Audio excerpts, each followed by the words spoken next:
Well, hey there, everybody. I'm Mrs. Sarrow, and I'm here to teach your class all about plot structure. So before we get started with our lesson today, I just wanted to introduce myself. My name is Mrs. Sarrow, and I have an online teaching store called All in One Middle School. I was a teacher for 34 years, and teaching language arts was my passion. This lesson is a mini lesson, so it's concise. You'll be very clear on what you should know by the end of the lesson. This presentation, along with the guided notes, are available in my TPT store. I'll attach the link in the video description. If you're using the guided notes, you should fill them in when you see this icon. If your teacher lets you work with a partner, you will turn and talk in certain portions. I hope you find this lesson helpful.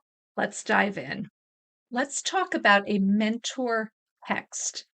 It's always good to have a mentor text to refer to when learning new skills. It doesn't have to be in writing, however. Using songs is a great way to learn. For this lesson, you will examine the lyrics of a song, Mine, by Taylor Swift. Your teacher might prefer for you to use a different mentor text.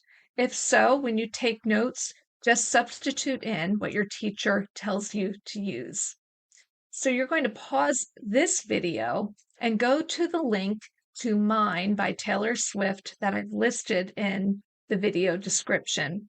We'll discuss it a little bit later on in the slideshow. So pause and take a listen to the song. So why do we need to know about plot?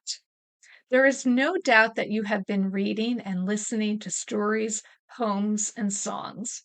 Hopefully, this has been something that you have enjoyed. Learning to dig a little deeper into the text by examining the elements of a story will improve your comprehension overall. Understanding plot is a gateway to understanding theme, which is the message the author is trying to teach us. So when you understand the plot, you have better comprehension.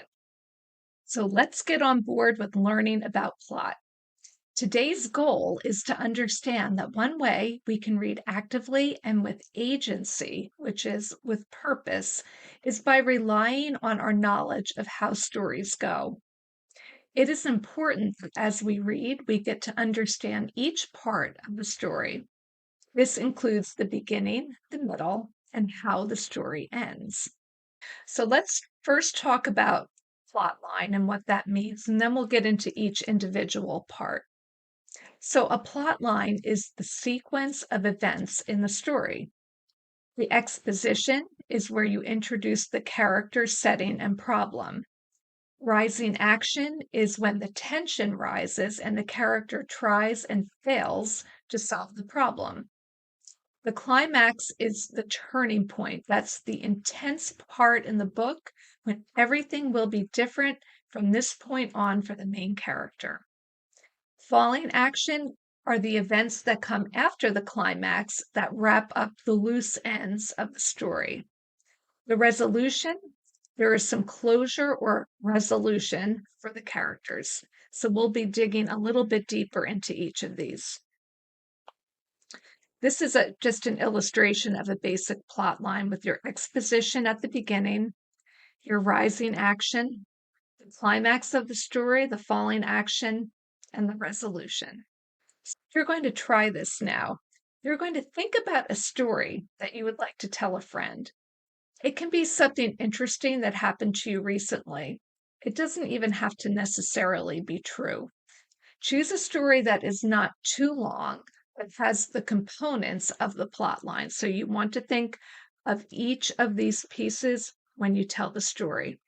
So you're going to pause and you're going to take a few moments and turn and talk and tell your partner your story. All right, let's dig deeper into the exposition part of plot structure. Exposition, like we said, is where you introduce your characters, setting, and problem. Here are some other notes on exposition. And by the way, don't forget your guided notes up here, okay, whenever you see that icon. Not all characters will be introduced yet, but you will get to know the main character and possibly some minor characters in the exposition. Characters often change throughout the story, so it's important to note some of the character traits of the main character at the beginning.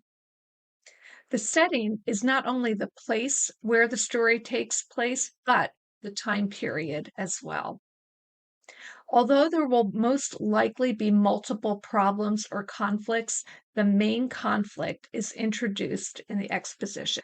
Okay, so now we're going to go back to our mentor text, the song Mine, or use whatever mentor text your teacher wants you to use.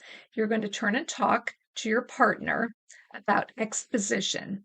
You're going to focus on these parts right here. If you have the guided notes, you'll fill them in together. One note though with the setting, you can be very general with terms like modern day or in the city are fine because sometimes it's hard to establish exactly when and where. So being very general is okay. Pause the video and turn and talk. Let's dig deeper into rising action now. Rising action, like we said, is when the tension rises. The character tries and fails to solve the problem. Here are some notes on rising action. The tension rises throughout the story. The character tries and fails to solve their problem. The bulk of the story is rising action. It wouldn't be much of a story if the character solved their problem on the first try. And that's true when we talk about novels and movies, okay? It is good to take note of how the main character changes as they are trying to solve their problem. Okay, let's think about the song Mine or whichever mentor text you're using. Turn and talk to your partner about rising action.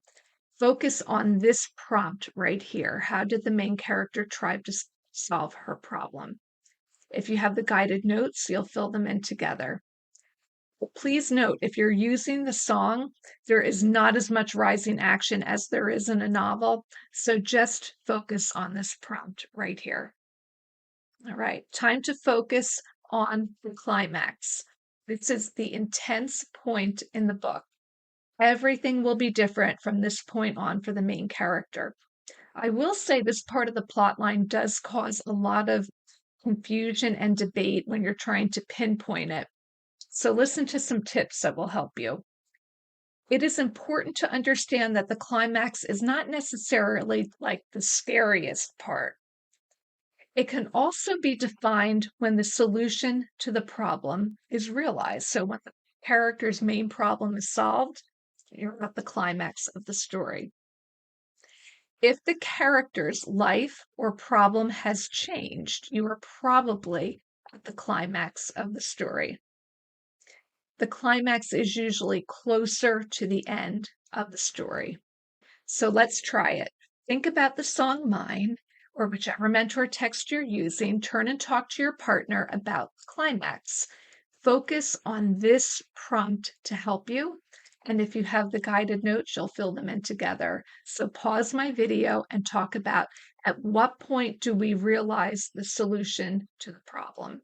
Let's talk now about falling action. These are the events after the climax that wrap up the loose ends of the story. Here are some notes on it. This is usually a small part of the story. The problem is now over for the character. We sometimes hear a bit about the character's life after their problem is solved, and that would be considered falling action. Okay, let's try it. Think about the song Mine or whichever mentor text your teacher wants you to use. Turn and talk to your partner about falling action. Focus on the prompt below. If you have the guided notes, fill them in together. So you want to talk about how do we see the main character's life playing out after she realizes the solution to her problem. Okay, let's dig deeper into resolution. There is some closure or resolution for the characters. It is the conclusion.